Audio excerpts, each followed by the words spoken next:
Hi hello నమస్తే. నేను మీ కట్టా Karthik. KTR arrest జరగబోతోంది అనే వార్తలు చక్కర్లు కొడతా ఉన్నాయి. ఇవాళ హైకోర్టులో కేటీఆర్ వేసుకున్న క్వాష్ పిటిషన్ కొట్టివేయటం ద్వారా ఇక ఏసీబీ లేదా ఈడీ కేటీఆర్‌ని త్వరలో అరెస్ట్ చేయబోతుంది అనేటువంటి వార్తలు మనకు వినపడుతూ ఉన్నాయి. ఇంకోవైపు కేటీఆర్ ఇంట్లో ఏసీబీ సోదాలు నిర్వహించబోతుంది అనేది నిన్న సాయంత్రం నుంచి కూడా వార్తలు వినపడుతూ ఉన్నాయి. దీని గురించి మరింత క్లారిటీ తీసుకునే ప్రయత్నం చేద్దాం. లా విషయాలు ప్రత్యేకించి న్యాయపరంగా కేటీఆర్ అరెస్ట్ చేసే అవకాశాలు ఉన్నాయా? ఈ కేసు నిలబడే అవకాశం ఉందా? అసలు ఈ ఫార్ములా రేసులో 409 సెక్షన్ పెట్టడం అనేటువంటిది అది సాధ్యపడే విషయమేనా? తెలుసుకునే ప్రయత్నం చేద్దాం. మనతో ఉన్నారు ప్రముఖ హైకోర్టు అడ్వకేట్ అరుణ్ కుమార్ గారు. సార్ నమస్కారం అండి. నమస్తే కార్తిక్ గారు. సార్ ఇవాళ హైకోర్టులో కేటీఆర్ గారు వేసుకున్న క్వాష్ పిటిషన్‌ని కొట్టివేయడం జరిగింది. సో కేటీఆర్ గారి అరెస్టు ఇక జరగబోతుందని వార్తలు వినపడుతున్నాయి. నిజానికి టెక్నికల్‌గా కేటీఆర్ అరెస్ట్ చేయడానికి ఎలాంటి అడ్డంకులు లేవా? ఖచ్చితంగా interim protection what ever the interim protection issued by the honourable high court was seized from today it self. ఉత్తర్వులు వచ్చిన మరుక్షణం నుంచి ఇంటరిమ్ ప్రొటెక్షన్ అనేది గెట్స్ క్యాన్సల్డ్. కాబట్టి ఈ రోజు కూడా అరెస్ట్ చేసుకోవచ్చు, రేపైనా అరెస్ట్ చేసుకోవచ్చు, ఎప్పుడైనా అరెస్ట్ చేసుకునే అవకాశం ఉంటుంది. సార్ అయితే ఎందుకంటే ఇక్కడే తనకి చెప్పండి. తనకిచ్చిన అవకాశాన్ని నిన్న ఒక పెద్ద సీన్ క్రియేట్ చేసి సెల్ఫ్ గోల్ చేసుకున్నారు కేటీఆర్.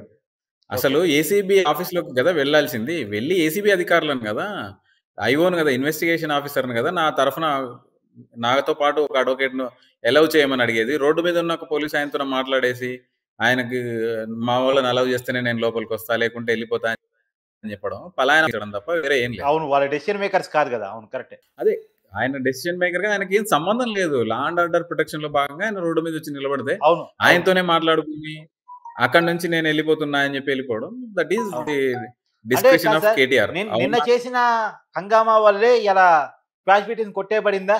దానికి దీనికి సంబంధం ఉందా? ఉండే అవకాశాలు ఉంటాయి. ఎందుకంటే అందరూ అన్ని చూస్తూనే ఉంటారు కదా, విహంగ వీక్షణాలు ఉంటాయి. మనం చేసింది పిల్లి కళ్ళు మూసుకొని పాలు తాగి నన్ను ఎవరు చూడలేదు అనుకుంటే అది పిల్లి తప్పు అవుతుంది తప్ప చూసేవాళ్ళ తప్పు కాదు కదా. ఓకే. ఎవరెవరు ఏమేం చేస్తున్నారు, ఇన్వెస్టిగేషన్ మే గో ఆన్ అన్నది హైకోర్టు. గౌరవ హైకోర్టు ఒక పెద్ద హృదయంతోన ఇంటరిమ్ ప్రొటెక్షన్ ఇస్తే, అరెస్ట్ చేయకుండా ఇస్తే, దాన్ని తుంగలో దొక్కితే అరెస్ట్ చేయ వరకు మాత్రమే నేను దాన్ని వాడుకుంటా, ఇన్వెస్టిగేషన్లో భాగంగా ఇలా ఇచ్చిన నోటీసును నాకు సంబంధం లేదు, జడ్జిమెంట్ కొరకు ఉంది, దాన్ని కూడా వాళ్ళకు అనుకూలంగా మాట్లాడుకునే ప్రయత్నం చేసిండ్రు, దాన్ని ఫ్యాబ్రికేట్ చేసే ప్రయత్నం చేసిండ్రు. జడ్జిమెంట్ ఉన్న ఏ విధంగా నోటీసులు ఇస్తారు? నోటీస్ ఇచ్చిందే ఆ జడ్జిమెంట్లో ఇంటరిమ్ ప్రొటెక్షన్లో భాగమే కదా. Mean while not to arrest the petitioner, investigation may go on అన్నారు. ఇన్వెస్టిగేషన్లో భాగంగానే కదా వాళ్ళు నోటీసులు ఇచ్చింది.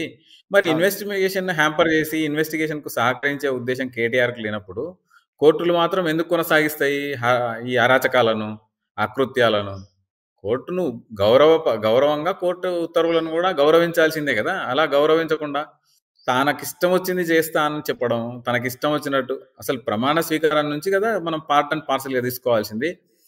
Without fear and favour I will discharge my duty as cabinet minister for Telangana state అని ప్రమాణ స్వీకారం చేసి రాష్ట్ర ఖజానాను కాపాడాల్సిన ఒక వ్యక్తి అంతకంటే ముందు ఒక ఎగ్జిక్యూటివ్ ప్రెసిడెంట్గా ఒక పార్టీకి, తన పార్టీకి 47 కోట్ల రూపాయల ఎలక్ట్రోల్ బాండ్స్ని గ్రీన్కో కంపెనీ నుంచి లబ్ధి పొందిన తర్వాత వాళ్ళకు ఫార్ములా ఈ ఆపరేషన్స్ కంపెనీతోన ఒక 3 రోజుల బుడ్డ కంపెనీ ఏస్ నెక్స్ట్ జెన్ అనే కంపెనీని రిజిస్టర్ చేయించి దాంతో అగ్రిమెంట్ చేసుకొని ట్రైపార్టైట్ అగ్రిమెంట్ చేసుకుని ఏర్పడిన సంస్థగా అదే 3 రోజుల ముందే ఏర్పడ్డది. అది కూడా రిజిస్ట్రేషన్ కూడా కొద్ది ముందు జరిగింది. కేవలం దీని కొరకు గ్రీన్కో కంపెనీ తయారు చేసుకున్న పుత్రిక అది. కంపెనీ 47 కోట్లు చెల్లించింది కాబట్టి ఆ డబ్బులు ఏ విధంగా మళ్ళీ వాపస్ తీసుకోవాలన్న ఉద్దేశంతోన ఆయనకు సహకరించినట్టు కనపడుతుంది, అంతే తప్ప వేరే ఏం లేదు. రాష్ట్ర ఖజానా నుంచి ఇప్పుడు అగ్రిమెంట్లో ఎక్కడ కూడా క్లాజ్ లేదు రాష్ట్ర ప్రభుత్వం డబ్బులు నేరుగా ఫార్మింగ్ ఆపరేషన్స్కి డబ్బులు చెల్లించాలని ఎక్కడ కూడా లేదు. అంతేకాకుండా నష్టపరిహారం చెల్లించాలని కూడా ఎక్కడ లేదు. మరి ఎఫ్ఐఆర్ అయిన తదనంతరం, గవర్నర్ గారు ఆదేశాలతో ఎఫ్ఐఆర్ అయిన తదనంతరం కేటీఆర్ గారు ప్రెస్ మీట్ పెట్టి, అరే అదేంది ప్రభుత్వం ఒక బాధ్యత తీసుకున్నది, ఏం బాధ్యత తీసుకుంది? ముగ్గురు పార్ట్నర్లు ఉంటే ఒక పార్ట్నర్ డబ్బులు తీసుకునే పార్ట్నర్, ఇద్దరు పార్ట్నర్లు ఒకరేమో మౌలిక వసతులు నిర్వహించాల్సిన తెలంగాణ ప్రభుత్వం, ఒకరేమో 3 రోజుల కింద ఏర్పడ్డ నెక్స్ట్ జెన్ అనే కంపెనీ. మేము 50 కోట్లు నష్టపోయిందని చెప్పినప్పుడు మరి కళ్ళు తెచ్చుకోవాలి కదా రాష్ట్ర కేబినెట్ మినిస్టర్కి. ఒక సంవత్సరానికి 150 కోట్లు పెట్టుబడి పెట్టాల్సి వస్తుంది. 150 కోట్లు 4 సంవత్సరాలకు 600 కోట్లు అవుతాయి. తెలంగాణ ప్రజల అదృష్టం బాగుండి వాళ్ళ పార్టీ రాలేదు కాబట్టి లేదంటే 600 కోట్లు ఈ సంవత్సరానికి 300 కోట్లు వెళ్ళిపోయిండేవి. ఎవరి డబ్బులు అవి, ఎవరి సొమ్ము అది? తెలంగాణ ప్రజల జాగిర్ కదా, తెలంగాణ ప్రజల అబ్బ జాగిర్ కదా, నీ అబ్బ జాగిరా ఏమైనా? ఏ విధంగా డిస్బర్స్ చేస్తాడు? ఐఏఎస్ ఆఫీసర్కి ఏ విధంగా ఆదేశాలు ఇస్తాడు, మౌఖిక ఆదేశాలు? అప్పటికి model code of conduct election కమిషన్ది ఇంప్లిమెంట్ అయిపోయింది, ఎన్నికల ప్రక్రియ ప్రారంభమైంది. సో ఆయన ఒక క్యాబినెట్ మినిస్టర్గా, సోకాల్డ్ క్యాబినెట్ మినిస్టర్ తప్ప మినిస్టర్ కాదు కదా, అధికారాలు కూడా ఉండవు కదా. అటువంటప్పుడు అరవింద్ కుమార్కి డబ్బులు రిలీజ్ చేయమని ఆయన చెప్పడం, ఆయన అకౌంట్లో నుంచి హిమాయత్ నగర్ బ్రాంచ్లో నుంచి విత్డ్రా చేసి దాన్ని ఫారిన్ కరెన్సీలోకి మార్చి 10 కోట్ల కంటే ఎక్కువ తీసుకోవాలంటే ఫైనాన్స్ డిపార్ట్మెంట్ పర్మిషన్ ఉండాలి, క్యాబినెట్ అప్రూవల్స్ ఉండాలి. ఇవేమి ఏమీ లేకుండా పాయింట్ ఏంటంటే సార్, ఇక్కడ కేవలం క్యాబినెట్ అప్రూవల్ లేకపోవటము, లేదు ఫైనాన్స్ శాఖ అనుమతి లేకపోవటము, లేదా రిజర్వ్ బ్యాంక్ ఆఫ్ ఇండియా అనుమతి లేకపోవటము, లేదు అంటే ఎలక్షన్ కూడా అమల్లో ఉండగా డబ్బులు ట్రాన్స్ఫర్ చేయటము, ఇదంతా ప్రొసీజర్ మిస్టేక్స్. ప్రొసీజర్ మిస్టేక్స్ని ఎస్టాబ్లిష్ చేస్తుంది కానీ ఏసీబీ అవినీతిని ఎస్టాబ్లిష్ చేయలేకపోతుంది. 409 సెక్షన్ ప్రకారం ప్రజల ఆస్తులకి కస్టోడియన్గా ఉండాల్సిన వ్యక్తి అవినీతికి పాల్పడ్డాడు అనేటువంటి సెక్షన్ పెట్టినప్పుడు దాన్ని ఎస్టాబ్లిష్ చేయట్లేదు, కేవలం ప్రొసీజర్ మిస్టేక్స్ మాత్రమే ఎస్టాబ్లిష్ చేస్తున్నారు అనే ఒక వాదన ఉంది. మీరేమంటారు? నో నీడ్, డబ్బులు వెళ్ళిపోయినాయి కదా సార్, ఎవరికో ఈయన జేబుకు రావాలని రూల్ ఏం లేదు కదా. అదే చెప్తున్నాను కదా, సుప్రీంకోర్టు ఒక కేసు సందర్భంలో ఎలక్షన్ కమిషన్కి ఎలక్ట్రల్ బాండ్ల డీటెయిల్స్ ఇవ్వమన్నప్పుడు వాళ్ళ కౌంటర్ అఫిడవిట్లో స్పష్టంగా ఏ పార్టీకి ఏ కంపెనీలు ఎన్ని కోట్ల రూపాయలు ఇచ్చినాయి అనేది పూర్తి స్థాయి నివేదిక సమర్పించడం జరిగింది. అందులో నెక్స్ట్జెన్ అనే కంపెనీ, గ్రీన్కో అనే కంపెనీ 47 కోట్ల రూపాయలు బీఆర్ఎస్ పార్టీకి చెల్లించినట్టు డీటెయిల్స్ ఉన్నాయి. అదే గ్రీన్కో కంపెనీ కదా నెక్స్ట్జెన్ కంపెనీకి తాత ముత్తాత అమ్మ చిన్నమ్మ పిన్నమ్మ. మరి వాళ్ళ తరఫున పనిచేసిన నెక్స్ట్జెన్ కార్పొరేషన్ పక్కకు జరిగితే మళ్ళీ గ్రీన్కో డైరెక్ట్ ఎఫ్ఈఓకి మీరు డబ్బులు పంపించడం అంటే, ఎఫ్ఈఓ కంపెనీ ముందు వస్తుందా రాదా, ఫార్ములా ఈ ఆపరేషన్స్ కంపెనీ కేసులో యాడ్ చేస్తారా చేయరా తర్వాత. కానీ ఫస్ట్ అయితే ఖజానా నుంచి 55 కోట్ల రూపాయలు గాలికి ఎవాపరేట్ అయిపోయినాయి కదా. దానికి ఎవరు బాధ్యత వహించాలి? క్యాబినెట్ మినిస్టర్గా, సోకాల్డ్ క్యాబినెట్ మినిస్టర్గా అప్పట్లో వ్యవహారం దందా అంతా నడిపిన కేటీఆర్ కదా బాధ్యత వహింది. ఆన్ ది బేస్ అంతవరకు రుజువు చేయడమా అనేది పక్కకు పెడితే, తానంతటకు తాను ప్రెస్ మీట్ పెట్టి నేనే చెప్పిన అరవింద్ కుమార్ కానీ చెప్పింది అందరికి ఎవరు? అరవింద్ కుమార్ అనే వ్యక్తికి అమౌంట్ డిస్బర్స్ చేయమని చెప్పినా అని చెప్పి సెల్ఫ్ గోల్ చేసుకున్న వ్యక్తి ఎవరు? కేటీఆర్. ఈ ఎలక్ట్రానిక్ రికార్డ్ ని ఇన్వెస్టిగేషన్ లో భాగంగా final report is nothing but charge sheet లో దాన్ని పొందపరిచి వాళ్ళైతే డెఫినెట్ గా రుజువు చేస్తారు కదా. డబ్బులు పోయినాయా లేదా చెప్పిన మాట చెల్లుబాటు అవుతుందా సాక్ష్యం కింద? డెఫినెట్ గా ఎలక్ట్రానిక్ రికార్డ్ అది, ఎవరు ప్రమేయం లేకుండా సొంతంగా మాత్రం వ్యాలిడిటీ అయితే కాదంటారా? సమస్యనే లేదు, అది పార్ట్ అండ్ పార్సల్ అవుతుంది. ఎవరి ప్రోద్బలం లేకుండా నేనే పంపించమని చెప్పినా అని చెప్పి స్పష్టంగా కేటీఆర్ చెప్పిన మాటలు రికార్డు ఉంటది. ఇప్పుడేదో మార్చినట్టున్న నాకేం సంబంధం, అధికారులు తీసుకునే డెసిషన్, హెచ్ఎండిఏ తీసుకునే డెసిషన్, హెచ్ఎండిఏ చూసుకోవాలి, ప్రొసీజర్ మిస్టేక్స్ ఏమైనా ఉంటే నాకేం సంబంధం అని చెప్పేసి పిటిషన్ లో పెట్టుకున్నట్టున్నారు. అదే కదా, ఈ కుప్పిగంతులన్నీ కూడా కోర్టు అబ్జర్వ్ చేసింది కదా. కోర్టు అబ్జర్వ్ చేసినందుకే ఇంట్రీమ్ ఆర్డర్ డిస్మిస్ అయింది.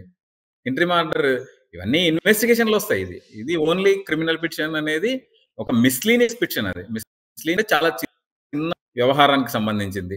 ఛార్జ్ షీట్ అనేది కాంప్రిహెన్సివ్ ఇన్వెస్టిగేషన్లో పార్ట్. అది దాన్ని మొత్తం కన్క్లూడ్ చేసి కాంప్రిహెన్సివ్గా చేసి ఛార్జ్ షీట్ ఫైల్ చేస్తారు. అప్పుడు ఫైల్ చేస్తే ఆయన ఈ అఫిడవిట్ను కూడా ఫైల్ చేస్తారు. హైకోర్టులో ఫైల్ చేసిన అఫిడవిట్ను కూడా ఒక సందర్భంలో ఇట్లా మాట్లాడిండు, ఒక సందర్భంలో ఇట్లా మాట్లాడిండు అని చెప్పేసి the testimony of the accused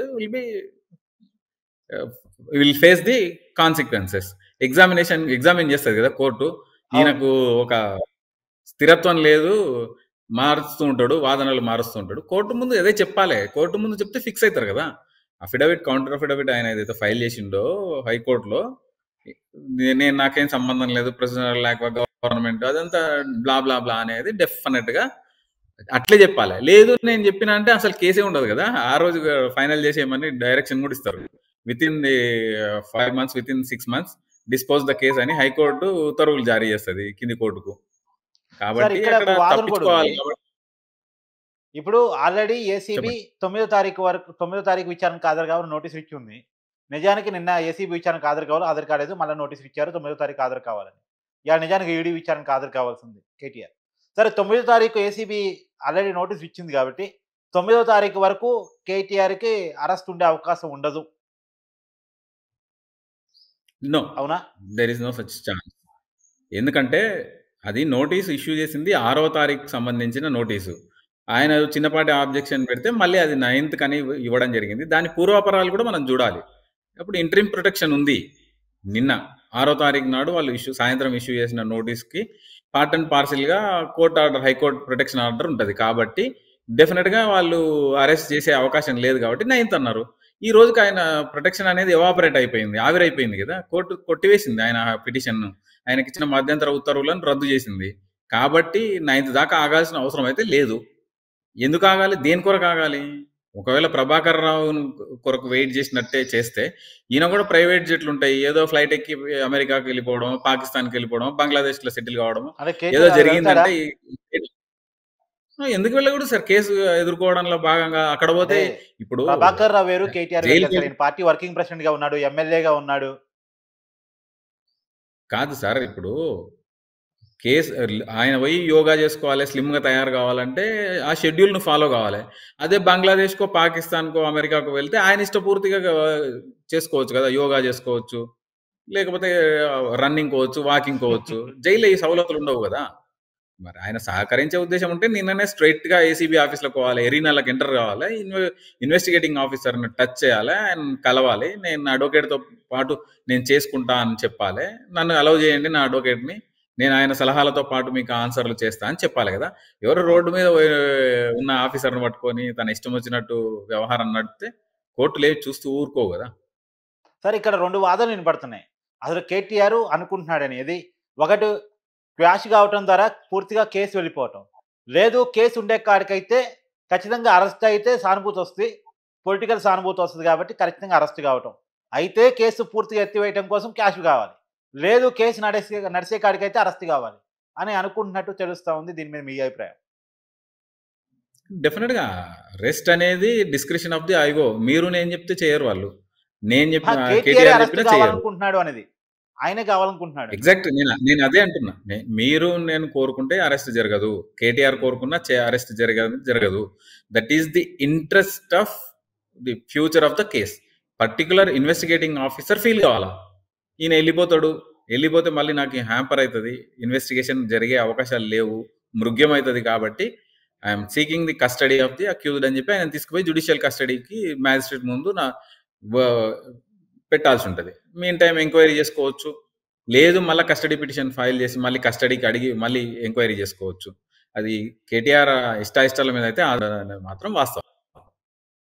ఇంకోటి కూడా చెప్పండి సార్. అంటే యాక్చువల్‌గా అరెస్ట్ అవుతే పొలిటికల్ సానుభూతి వచ్చే అవకాశం ఉంటది కాబట్టే రేవంత్ రెడ్డి ప్రభుత్వం కూడా అరెస్ట్ విషయంలో వెనక ముందు ఆడుతుంది. ఫోన్ ట్యాపింగ్ విషయం నుంచి మొదలుపెడితే ఈ ఫార్ములా కార్ రేసింగ్ వరకు అనేదాన్ని.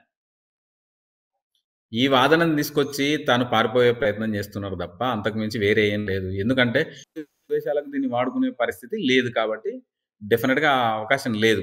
ఓకే. సో, వీలైనంత తొందరగానే కేటీఆర్ అరెస్ట్ జరగొచ్చు. ఎంక్వైరీ సంస్థలు ఐఓ ఆఫీసర్ అనుకుంటే అంటారు. అవునా? డెఫినెట్‌గా ఐఓకి నేను సజెస్ట్ చేస్తున్నా. Arrest the KTR forthwith otherwise he may flee from India. వదిలిపోయి పారిపోయిందంటే ఇన్వెస్టిగేషన్‌లో హ్యాంపర్ అయితది. ఇవి ఒక్కటే కాదు సార్ కొన్ని వందల తప్పులు చేసిండ్రు వాళ్ళు. ఆ తప్పుల్లో కూడా అన్నింటి మీద ఎంక్వైరీలు జరగాల్సిందే. ప్రజాధనాన్ని దుర్వినియోగం చేసిన ఎవడైనా సరే మళ్ళీ ఇట్లాంటి చర్యలకు పాల్పడకుండా ఉచ్చ ఊపియాలని చెప్పి కోరుకుంటున్నాను నేను ఏసీబీని. ఇప్పుడు సుప్రీం కోర్ట్‌కి కూడా వెళ్ళినట్టున్నారు ఆయన. అక్కడ ఊరట దక్కే అవకాశం ఉంటదా? వెళ్తానని చెప్పడంతో తెలంగాణ రాష్ట్ర ప్రభుత్వం కేవియట్ దాఖలు చేసింది. కాసేపటి క్రితం సుప్రీంకోర్టులో. హ్మ్. మా హ్మ్. వాదనలు కూడా వినండి. ఏదైనా కేటీఆర్ అనే వ్యక్తి సుప్రీంకోర్టును అప్రోచ్ అయితే మాకు తెలియకుండా ఎలాంటి ఉత్తర్వులు ఎందుకంటే ప్రభుత్వం కూడా పార్టీ కాబట్టి. అదే సుప్రీంకోర్టులో కేవియట్ దాఖలు చేసిండ్రు. మరి చూద్దాం అక్కడ కేవియట్ అంటే ఇప్పటికీ ఇంకా పూర్తి స్థాయి ఉత్తర్వులు, హైకోర్టు ఉత్తర్వులు బయటికి రాలేదు. 2:30 తర్వాత ఇస్తామని చెప్పడం జరిగింది. Waiting for the comprehensive order from the honourable high court. Okay. Thank you sir. Welcome.